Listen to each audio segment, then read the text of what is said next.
Hello guys, कैसे हैं आप लोग। आप लोगों के लिए मैं सीटिंग अरेंजमेंट का क्वेश्चन लेकर आया हूं जो कि बहुत ही मजेदार है, बहुत ही जबरदस्त क्वेश्चन है। और ये क्वेश्चन आपके रेलवे के एग्जाम का क्वेश्चन है। चलिए देखा जाए इसको कैसे जल्दी से बनाया जाए। तो हमारे पास लिखा हुआ है 8 व्यक्ति ABCDFGH एक वर्गाकार मेज के चारों ओर, वर्गाकार मेज के चारों ओर अभिमुख पर बैठे हुए हैं। और इनमें से कुछ कोरों के बीच में बैठे हैं और कुछ कोनों पर बैठे हुए हैं, कुछ बीच में कुछ कोनों पर। ये हो गया बीच में, ये हो गया कोने पर बैठे हुए हैं।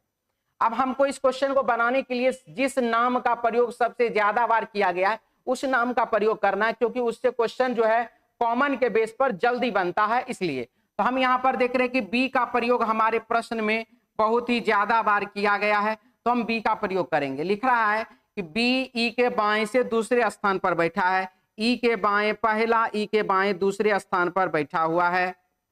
और चूंकि यहां पर बोल रहा ई किसी कोर के बीच में बैठा है, ई किसी कोर के बीच में बैठा हुआ है।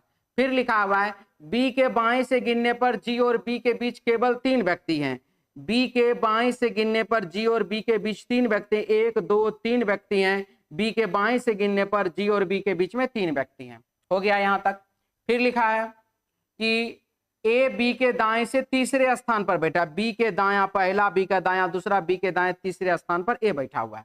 यहां से बी का कहानी खत्म है। इसके बाद हम देखते हैं क्या लिखा है कि डी जी के ठीक दाएं पड़ोस में है। जी के ठीक दाएं पड़ोस में कौन है, तो डी बैठा हुआ है। फिर लिखा एफ के बाएं से गिनने पर एफ और डी के बीच में केवल एक व्यक्ति, एफ और डी के बीच में केवल एक व्यक्ति, एफ के बाएं से गिनने पर, एफ के बाएं से गिनने पर एफ और डी के बीच में केवल एक व्यक्ति बैठा हुआ है। सी ई के ठीक बाएं पड़ोस में, सी जो है ई के ठीक बाएं पड़ोस में बैठा हुआ है। अब बच गया कौन, ABCDFGH, तो आप H को यहां बैठा दीजिए। और अब हमारे प्रश्न में क्या कहा गया है कि B के बाएं से गिनने पर H और B के बीच कितने व्यक्ति हैं।